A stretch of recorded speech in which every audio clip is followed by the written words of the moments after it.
Simbora estudar Nihonjin, Oscar Nakasato.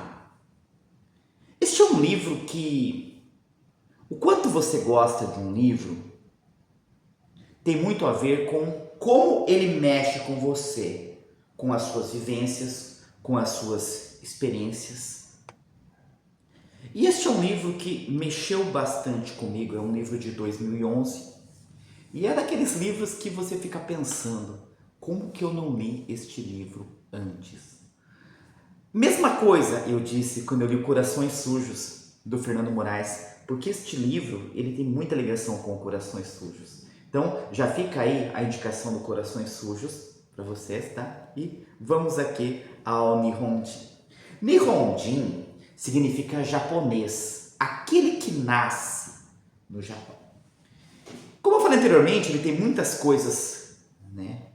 Acho que eu não falei, mas deixei, né, subentendido. Quando eu falei de experiências, este livro tem muita coisa a ver comigo. Porque eu também sou neto de japonês. E tenho algumas semelhanças aqui com a história. Em muitas coisas eu me vi. Mas vamos lá, depois eu vou falando um pouquinho mais sobre isso. Tem um livro dividido aqui em 7 capítulos. Se eu não me engano, são 7 capítulos. E o livro começa falando sobre uma personagem que não vai ser uma das personagens principais, mas serve para nós percebermos como que os japoneses são, muitas vezes. E vai falar de Kimi, né? K-I-M-I-E, Kimi. Essa personagem Kimi, que o nosso narrador, esse livro narrado em primeira pessoa, às vezes dá a impressão que está em terceira pessoa e às vezes ele narra em primeira pessoa, mas como se não fosse ele que estivesse falando, mas é narrado em primeira pessoa por um personagem que nós só vamos ver quem é, né, lá no final do livro. Ele vai falar sobre essa personagem que está vindo para o Brasil com o seu marido. E é uma mulher que nos é apresentada já como, né, aos olhos do marido.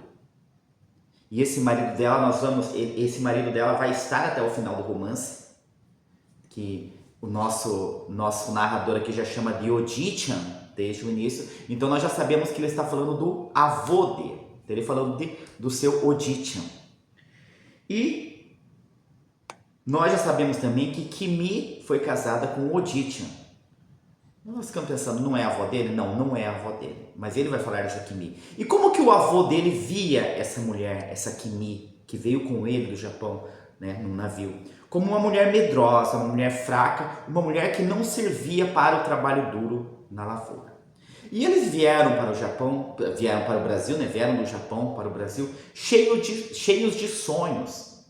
Muitas promessas, que aqui se ganharia dinheiro muito fácil. Até aquela coisa de que o imperador, o país estava precisando dos japoneses, então o imperador falou que vocês vão lá e voltam. E eles vêm com essa ideia de voltar em breve.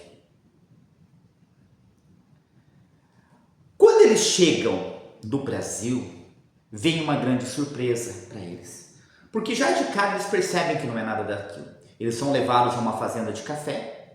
E quando eles chegam ao quarto onde eles vão estar, eles observam que ali, né, não tinha um armário, não tinha uma cama, não tinha nada.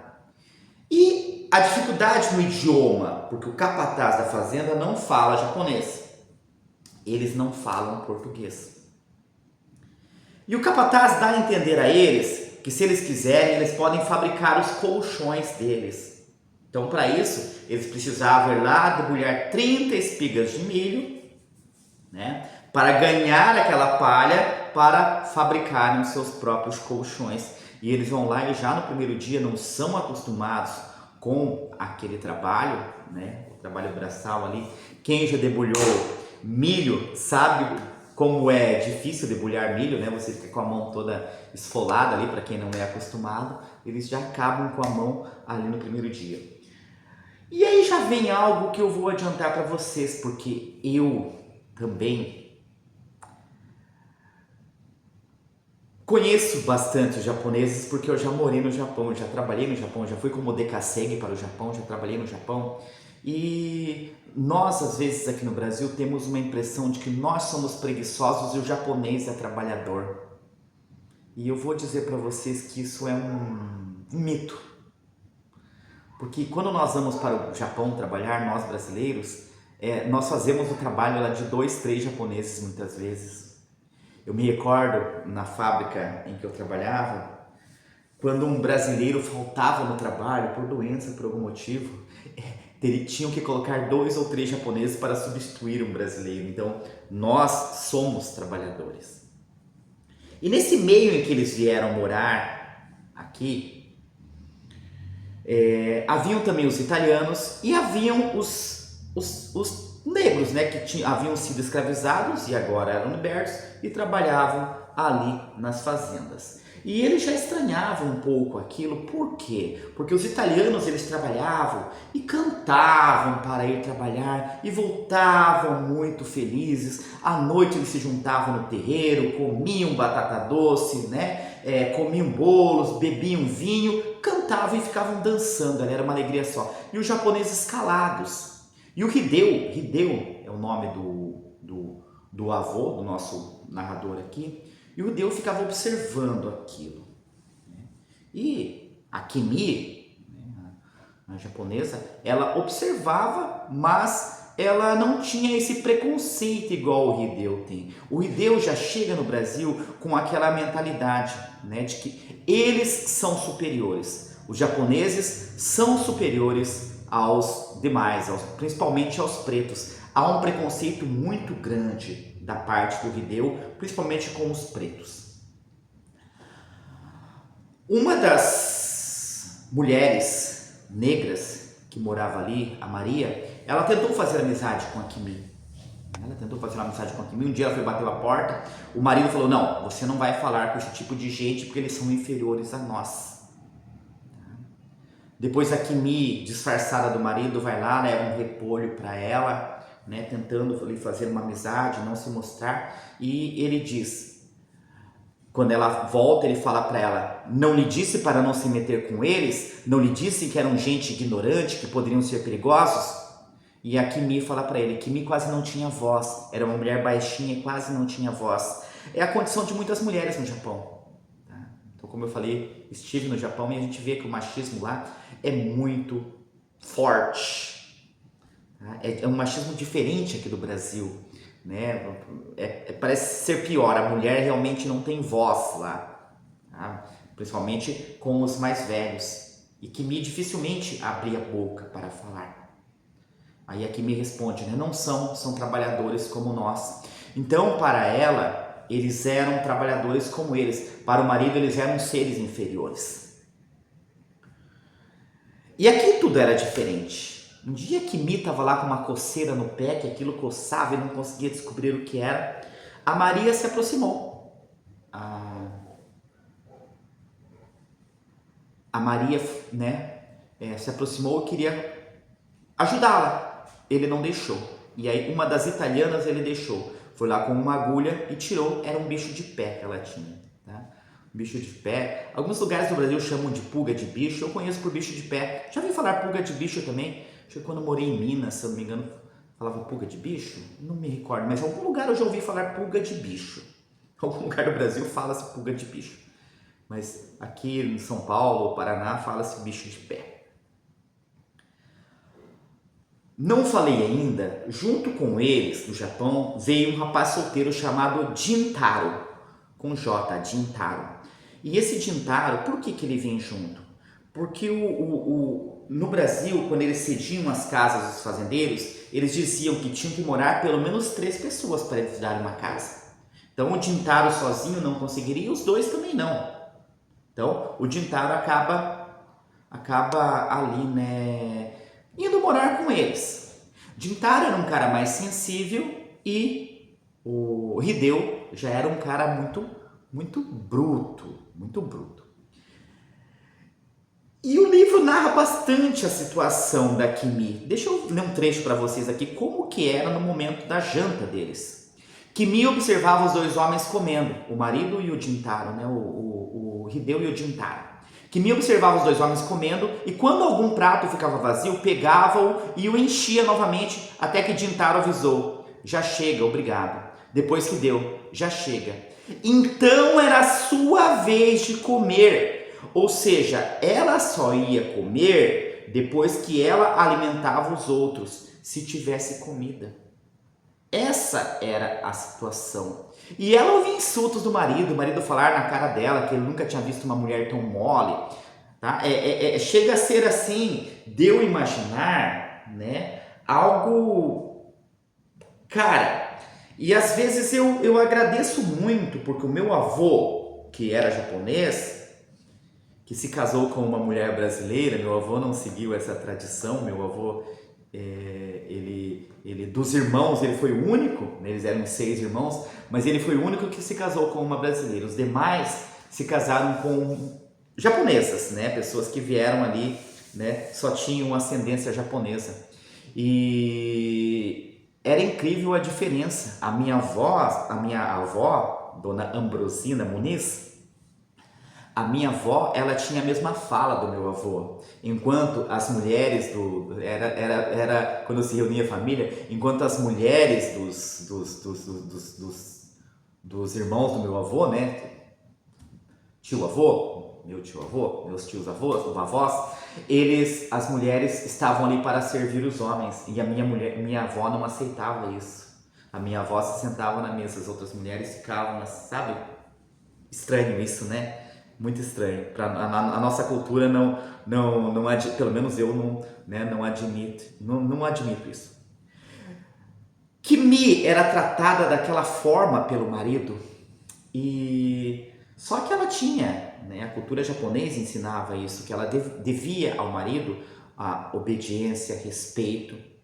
Um dia Jintaro se engraçou para lado dela, a agarrou por trás, tentou beijá-la, e no mesmo momento em que ela pensava, eu sou fiel ao meu marido, ela sentiu que aquele cara era mais carinhoso. Ela sentiu desejo por ele. E ela se deixou. Só que ele se arrependeu. E ele pediu desculpas. E falou para ela, não conta nada para ele. Não foi a primeira vez que isso... Não foi a única vez que isso aconteceu.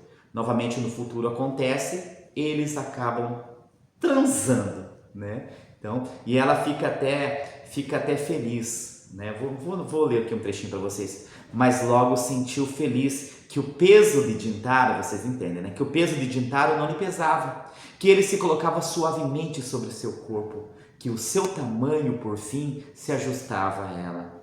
Então ela se sente mulher com outro homem. Tá?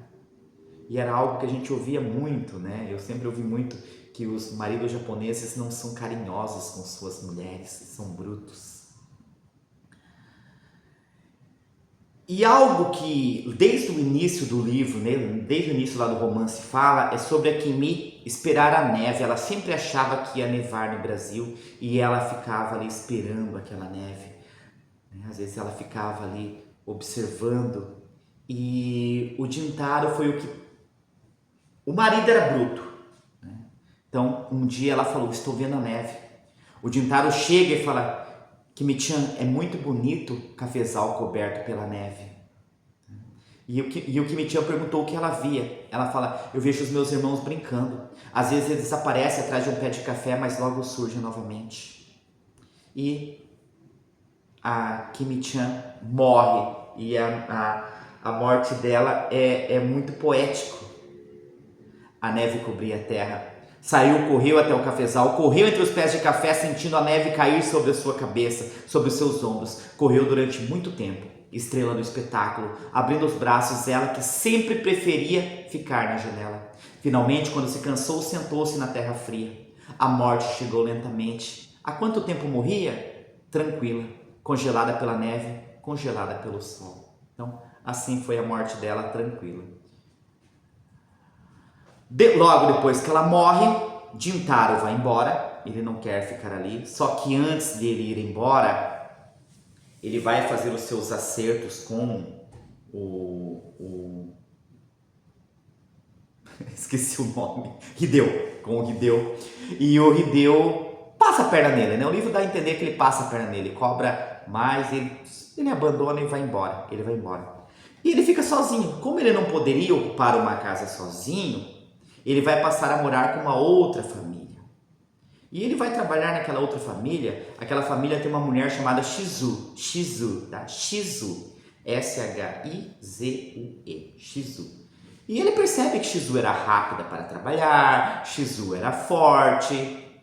E o marido, o pai da Shizu, a oferece a filha. Pessoal, e é aquela coisa, né? A mulher meio que uma mercadoria, oferece para se casar com ele. E eles acabam se casando. Mas eles estão ali numa fazenda, eles veem que ali eles não vão juntar nada, eles conseguem arrendar um terreno. Tem um episódio até bastante interessante, curioso, quando eles vão matar um porco na casa deles nova, e eles nem sabiam como que se matava um porco. Aí vocês vão falar assim, né? Ô professor, mas eu também não sei como matar um porco. Muita gente vai falar, é que, pessoal, eu cresci no sítio, né? Então pra mim essas coisas eram bem comuns, tá? Mas eu sei que não são comuns. Não são comuns, não. Logo em seguida, ele já está há muitos anos aqui, ele prometeu para a mãe que ele voltaria, né? O Hideo, o Odichan, o avô do nosso narrador. Ele prometeu que voltava, mas a mãe morreu. E a mãe morreu falando dele, quando ele iria voltar. E o livro até fala, Hideo não chorou porque era um homem duro, como era duro seu pai, como eram duros os homens na terra dos samurais. Então essa coisa de homem não chora é bastante forte aqui. Aí nós vamos para o capítulo 3. No capítulo 3 nos é apresentado Haru. Haru é um dos filhos do Hideo com a Shizu. E existe essa coisa de muitas famílias japonesas que vieram para o Brasil querer manter todas as tradições, o jeito de ser e de se dizerem japoneses. Eles não aceitavam serem chamados brasileiros. Eles não se achavam brasileiros porque eles se achavam superiores aos brasileiros. Eu agradeço muito por, na minha família, não ter sido assim. Pelo meu avô ter se casado com uma brasileira. E é curioso que eu fui criado numa região próxima ali a Registro, no Vale do Ribeira, que Registro é uma colônia japonesa. Mas nós fomos crescendo como se fôssemos, estivéssemos ali, marginais à colonização japonesa, porque nossa família não se encaixava naquilo, nossa família não seguia as tradições, enquanto outras famílias seguiam essas tradições.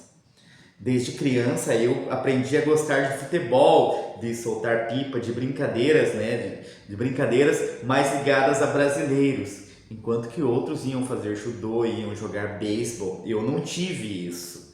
Nós não aprendemos a falar Nihongo quando éramos pequenos. Nihongo japonês. Não aprendemos a falar quando éramos pequenos. A minha avó, a única coisa que ela ensinava era falar palavrão. A minha avó, que era espanhola, palavrão ela aprendeu e ela passava para nós. E a minha avó era muito sensacional. Minha avó... Nossa, tenho um carinho muito grande pela minha avó. Infelizmente ela faleceu cedo. E aí o Haru, ele era contra isso. Ele não queria ser chamado de um japonesinho.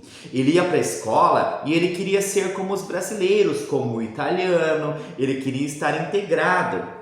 E um dia a professora fala para ele que ele não é japonês, ele é brasileiro. Mas meu pai fala que eu sou japonês. Mas onde você nasceu? Nasci aqui, então você é brasileiro. O japonês é quem nasce no Japão. Ele chega em casa e ele conta pro pai. O pai fica pé da vida. O pai, não, você é japonês. Você não tem nada de brasileiro. O pai vai até a escola conversar com a professora não aceita, a professora argumenta. E observa, uma mulher argumentando com um homem, batendo de frente ali. Não. Eu tenho que ensinar o que é correto, e ele é brasileiro, E ela ainda fala, o senhor deveria era se orgulhar pelo filho inteligente em que você tem. Eu sei que esse menino, ele apanhou bastante, ele levou muito castigo. Por quê? Um dia, o Ohara Sensei, que era o professor dele, Sensei é professor em japonês, ele foi lá se queixar dele, que ele não prestava atenção nas aulas, que ele ficava ali, ele não queria fazer atividade, E ele já havia apanhado da primeira vez, porque ele negou de ser japonês. E ele sabia, né? E o castigo dele era algo, né, como um incenso ali que queimava as costas. E ele sabe que o que ele fez da primeira vez foi menos grave, já queimou. Na segunda, ele pensa assim, não, né? Né? Ele, né? Ah, mas antes eu preciso contar uma coisa, porque aconteceu na escola de novo, né? Outro dia o professor vai lá de novo. Por quê? Porque o professor vai e olha que ele está observando a janela. E ele está de olho nos meninos que estão jogando bola. Quando bate o sinal que é para voltar para a aula, ele não aparece. Onde está o Haru jogando bola com as outras crianças? Aí o professor vai lá na casa dele, né? Vai lá na casa dele e ele some, né? Ele foge, ele não quer apanhar, ele foge. Só que o irmão vai buscá-lo. O castigo dele dessa vez não é essa dor física. O pai o expulsa de casa por uma semana. Eu não me recordo agora o nome desse castigo em japonês, tem um nome, eu não me recordo agora. Mas ele tem que ficar uma semana vivendo fora de casa, se virando, comendo o que encontrar. Então essa criança vai para a rua. Mas ele, espertão, ele vai pedir. O pai não imaginava isso. Ele vai pedir, né, acolhimento primeiro na casa ali, né, de um brasileiro. Depois ele vai na casa de um italiano. E o pai do italiano não acreditou nele, foi até a casa dele e falou, não, mas é verdade, ele está de castigo mesmo. Né, o italiano ainda ficou assim, pô, como que um pai castiga desse jeito? Leva-o para casa e fica com ele uma semana. Uma semana depois, ele volta. No capítulo 4, nós vamos falar sobre Odichan esteve preso uma vez. Como assim Odichan esteve preso? Então nós ficamos sabendo que o avô do narrador já esteve preso. E aí vai falar um pouquinho sobre o avô. O que acontece? O avô, ele monta uma loja na Liberdade. Aí ele já não está mais morando no interior, numa fazenda de café. Ele vai para a capital e passa a morar na Liberdade. Está morando ali na Liberdade. E ali na Liberdade, ele tem vários, né? Ele tem a sua loja e ele começa a ser observado, porque tempo de guerras, então é proibido idioma japonês, tá? No Brasil, os países, né, do eixo Brasil, Alemanha e Itália, se proíbem muitas coisas aqui no Brasil. Por exemplo, né, clubes de futebol como Cruzeiro, Palmeiras, que se chamavam Palestra Itália, tem que mudar de nome. Não se pode mais falar o idioma, não se pode ensinar o idioma. E ele tinha uma loja ali e na loja tinha alguns produtos escritos em japonês. Chega um cara lá e começa a arrumar confusão com ele. Ele dá uma surra no cara no meio da rua. Isso é uma das coisas que ele faz. Nessa época, ele era associado a Shindo Hemei. Eu vou deixar para falar de Shindo Hemei mais para frente. Se você já ouviu falar da Shindo Hemei, tá? O livro Corações Sujos fala muito bem sobre isso. E aqui também fala bastante sobre isso. Então, se você já ouviu falar, você já conhece, já sabe o que é. Se não, aguarda um pouquinho que eu vou falar da Shindo Hemei para você daqui a pouquinho, porque eu preciso terminar essa história aqui. Como essas aulas foram proibidas, tá? Ele acaba montando uma espécie de escola e ele ensinando ali o Odichan, tá? O avô do nosso narrador. E um dia chega um cara lá perguntando, né? O que você está ensinando aí? Ele fica quieto. Pergunta para as crianças. E ele fala em japonês para as crianças, não responde. E, né, ele orientou para as crianças não responderem. Ele é levado preso. Ele fica lá preso uma noite e depois ele é liberado. O capítulo 5, ele às vezes penso em ir vê-la. Vai falar sobre Sumi. Sumi é também filha de Hideo. Sumi é a mãe do nosso narrador, irmã de Haru. Sumi era uma mulher que trabalhava na loja. Então observa, já tem um pouquinho mais de liberdade, trabalhar na loja.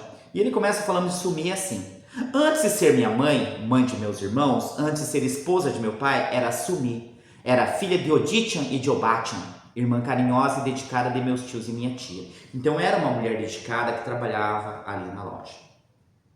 O que acontece com Sumi? O pai é daquele jeito, já tem o Haru que né, já dá trabalho para ele, que ele não aceita a forma como o Haru quer ser brasileiro. Mas Sumi vivia direitinho ali na vida de japonesa, trabalhava na loja, até que ela conhece um rapaz. Esse rapaz começa a frequentar a loja, ir lá só para vê-la, vai comprar um presente só para vê-la. E o rapaz insiste que quer namorar com ela. Eu vou falar com seu pai, né? Eu vou lá, falo com seu pai e a gente ajeita isso. Ela, não, meu pai não vai aceitar jamais. Eles combinam então de fugir, é a única forma. Só que já havia acontecido um fato ali na colônia japonesa de uma moça que havia fugido e foi abandonada e voltou depois pedir, né? Pediu para o pai deixá-la voltar para casa e o pai não deixou. O japonês é bem assim mesmo, tá, gente? Quer dizer, muitos, né, naquela época, tá? Não estou dizendo hoje, mas era assim. E a Sumi, então ela fica ali, eles marcam dela ir às 2 da manhã e ela fica ali na cozinha enrolando, conversa com a mãe, pergunta se a mãe é feliz. A mãe fala um pouquinho com ela sabe que a mãe não é feliz. Aquela vida que as mulheres japonesas levam, elas não são felizes. E ela decide ir embora. E quando ele está para ir, o irmão mais velho, o Hanashiro, chega e fala, Sumi, não vá. Ela não tem coragem de ir. E ela vai lá e fala para o seu namorado, que se chama Fernando, que ela não vai. E ele fala para ela, mas eu já comprei até as passagens para o Rio. Não, mas eu não consigo ir, eu não vou. E ela não vai. O pai vê que está na hora dela casar e vai falar lá com o casamenteiro, lá, o cara que arruma os casamentos, para arrumar um marido para ela. E ele traz ali o nome de vários maridos, e todos os maridos que os nomes, ela põe um defeito para não se casar. E o pai vai aceitando. Até que chega o último lá da lista, ela sabe que ela não tem mais como negar, ela acaba se casando. Então ela se casa com um cara chamado Osamu. Quando Sumi lhe pediu, depois de 2 anos de casada, para voltar a trabalhar na loja do pai, disse não. Era seu dever cuidar da casa e do meu irmão, que tinha 1 ano. Então, observa, está aquele ciclo, né? Aquele círculo ali, em que ela vai ser como a mãe novamente. E ela pensa nisso. Eles não deixam mais ela trabalhar, ela vai ser aquela mulher para cuidar da casa. É triste isso, né? Continuar nessa... a gente respeita, né, a cultura, mas se colocar nesse lugar... E ela já estava com um tempo lá, tá? 10 anos depois que o namorado foi embora, ele reaparece. Ele reaparece, conversa com ela, e agora, né, Fernando estava esperando-a como prometera, então foi embora com 10 anos de atraso. Ela foi embora com o Fernando, a mãe do nosso narrador. E ele diz assim: quando completei 14 anos, meu pai concluiu que eu já tinha discernimento e me disse que ela tinha nos abandonado para viver com um antigo namorado, né? Um gaidin. Essa palavra gaidin, ela é forte. Ela é forte. Eu que vivi no Japão, as pessoas se referiam a gente como gaidins, como estrangeiros. Quase como se você fosse um alienígena de diferente. É bem assim. Esse livro serve bastante para desmistificar esse mito que se há do japonês bonzinho. Quem conhece realmente, né, o Japão parece que tem essa ideia muitas vezes, né? Nossa, o japonês é tão bonzinho, é tão delicado, é tão... Não, não é. Para quem nasceu nesse meio, quem conhece sabe.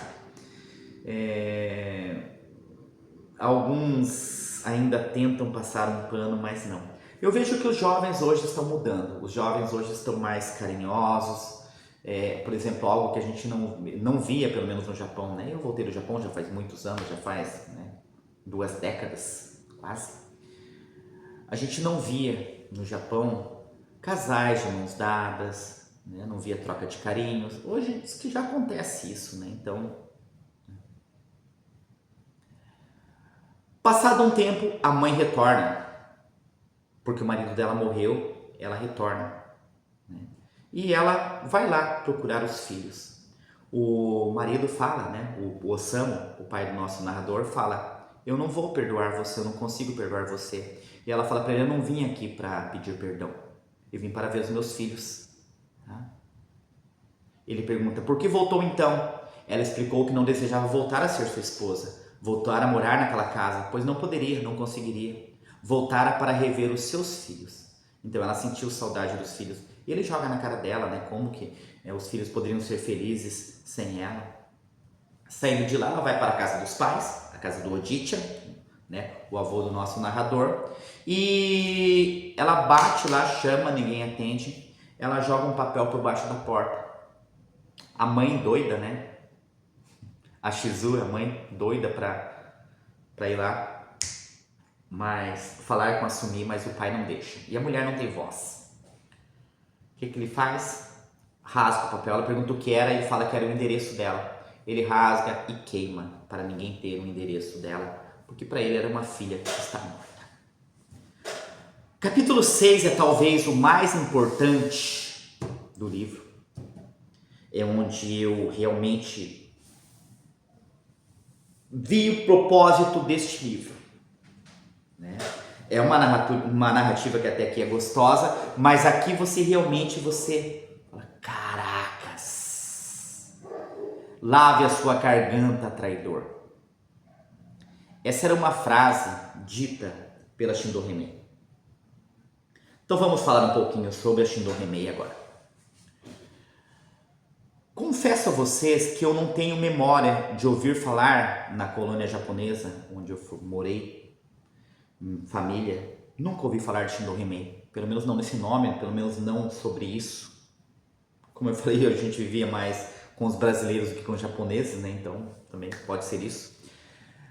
Mas isso aconteceu, infelizmente. Então o que foi a Shindo Hemei? Durante a Segunda Guerra Mundial, em que o Japão perde, esses japoneses que vieram ao Brasil, eles diziam-se servir ao imperador. Então eles tinham o imperador acima de tudo. Olha que perigo essa questão, né, desse nacionalismo, como a gente vê muitas vezes no Brasil, alguns patriotas de merda. Patriotas de merda. Porque fala que o importante é a nação, mas eles estão preocupados com o seu político de estimação. É bem assim. Esse é um bom exemplo para o Brasil de hoje. Preocupado se ele usa tornozeleira eletrônica, se vai ser preso, se não vai ser preso, cometeu crimes, né? E estão preocupados com ele. Então até não se preocupam, alguns batem continência para a bandeira de um outro país aí. Patriota não tem nada.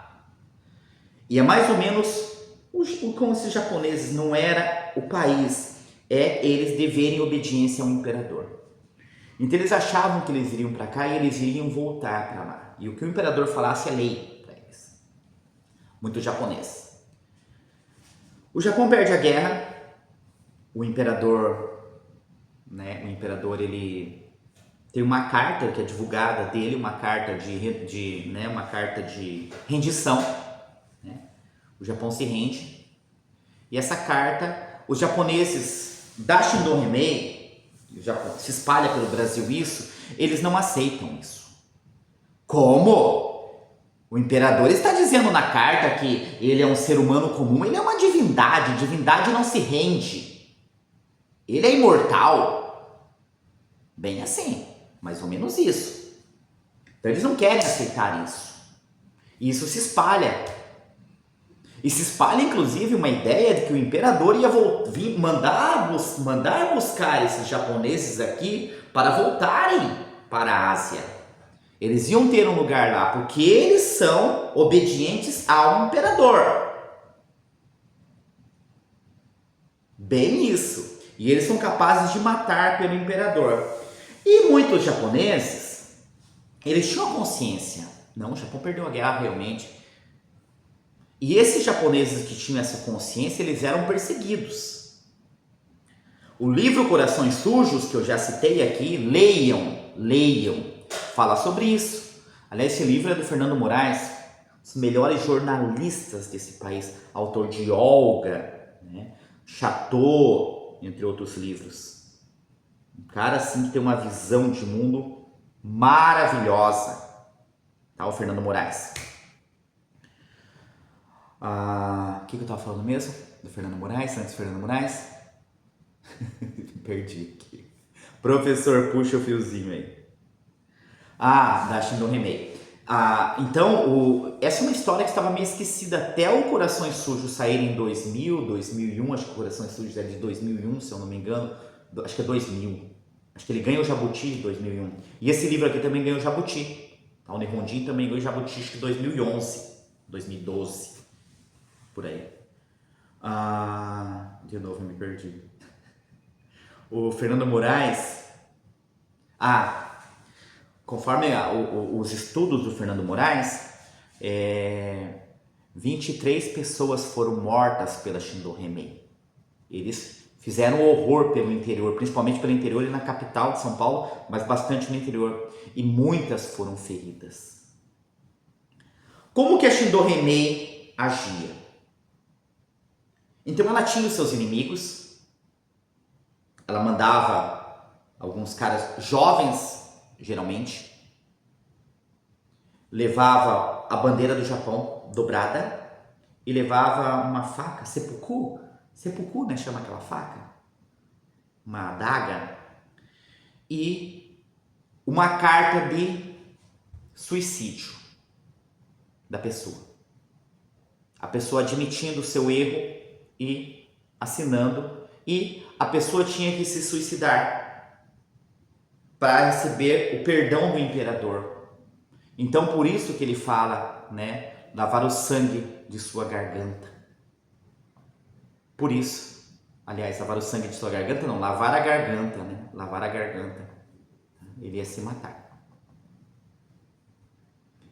Quando a pessoa não aceitava, e a pessoa geralmente não aceitava, né, quem que vai se matar desse jeito?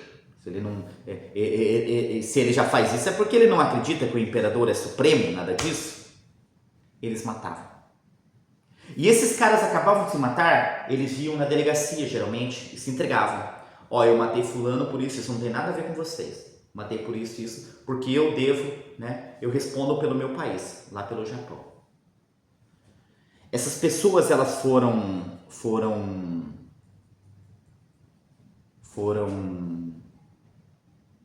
a polícia foi atrás delas, né? Prendeu muitas pessoas, até que ela foi se enfraquecendo e acabou. E as pessoas perceberam realmente que aquilo tudo era uma farsa.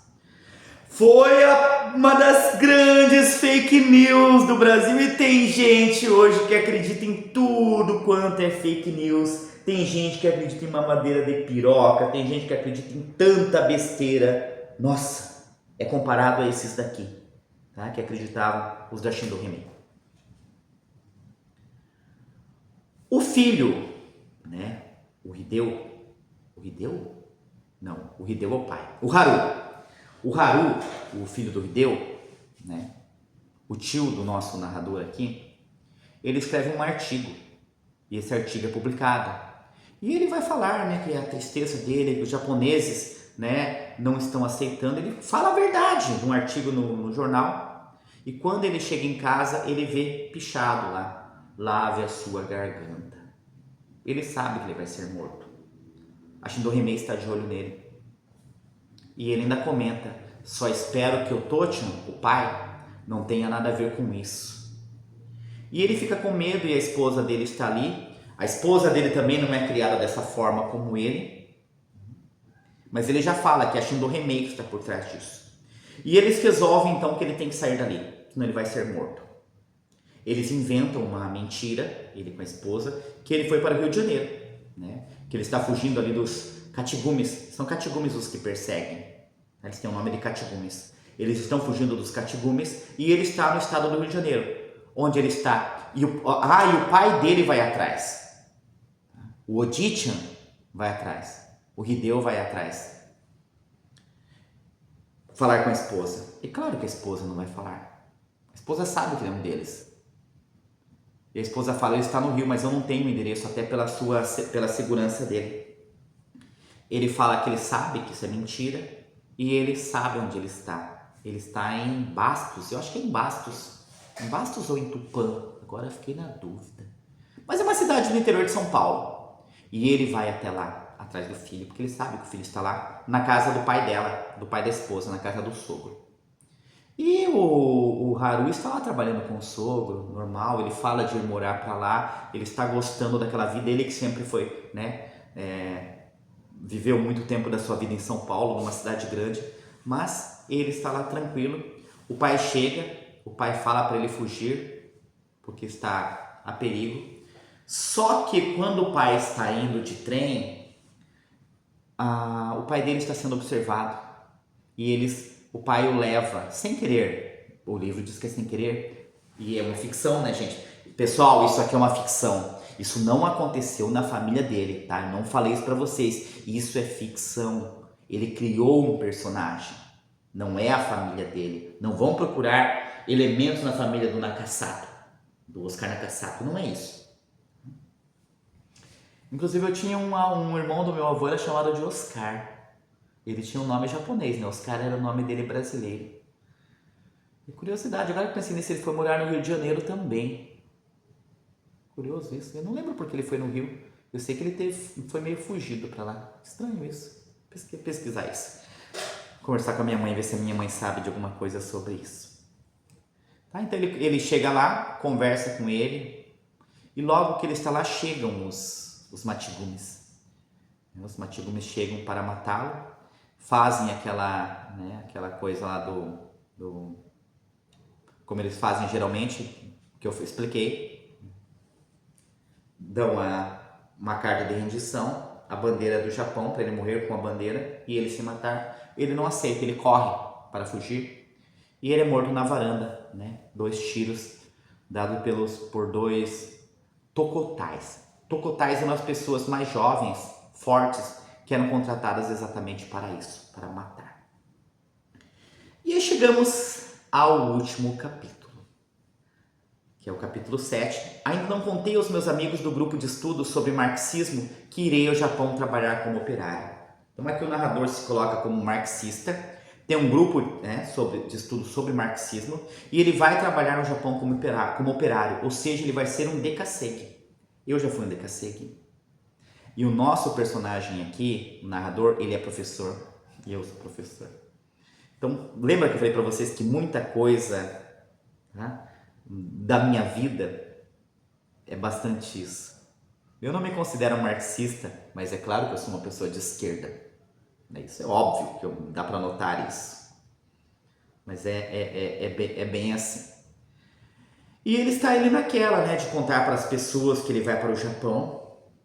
Então, é como se ele fizesse um resgate ali agora, de todos esses momentos. E ele vai se despedir. Ele está conversando com a mãe agora. Ele vai se despedir ali do seu avô. Vai até a casa do Odicha, do avô dele, que está vivo ainda, o Hideo.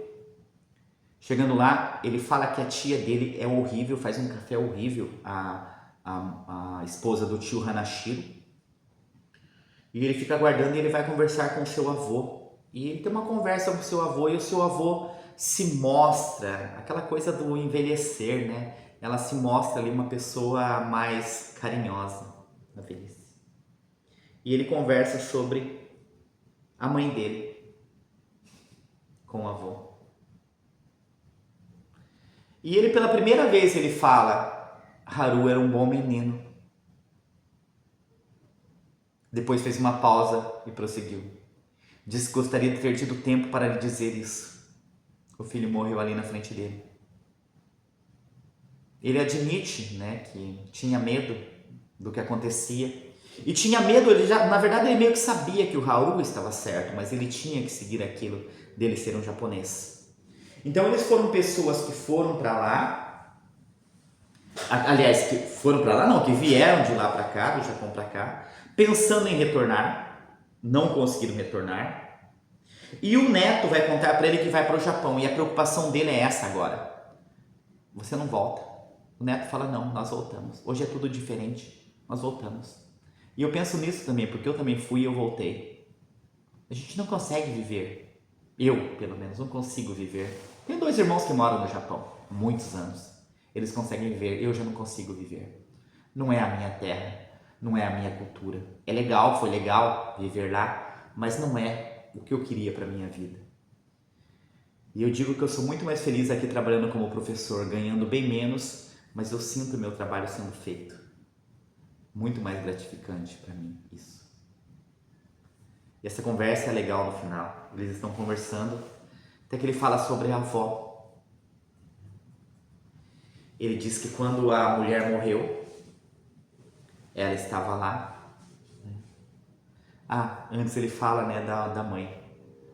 Ele estava ali mexendo nos bonsais dele, enquanto o neto estava do lado. Aí ele fala da mãe que ela gostava de flores, que nunca mais a vira.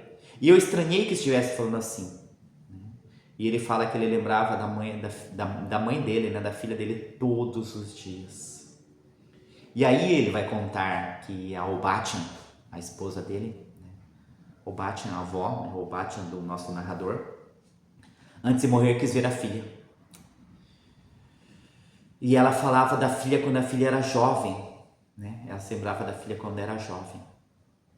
E ele repete que ele sente saudade da filha todos os dias. E eles levaram a filha.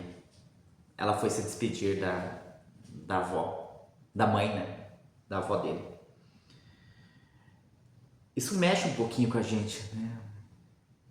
Mas não tira o quanto ela era ruim durante a sua fase adulta, né? Não na velhice.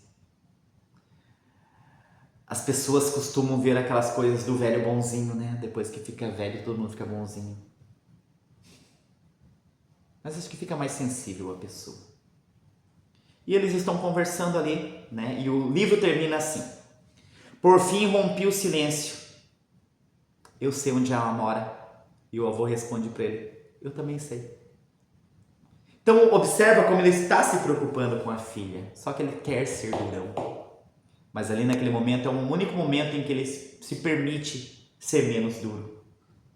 Levantei-me, coloquei a mão no seu ombro e ele entendeu que poderia continuar sentado. Eu disse que precisava passar no escritório da agência que intermediava o meu emprego no Japão para acertar alguns detalhes.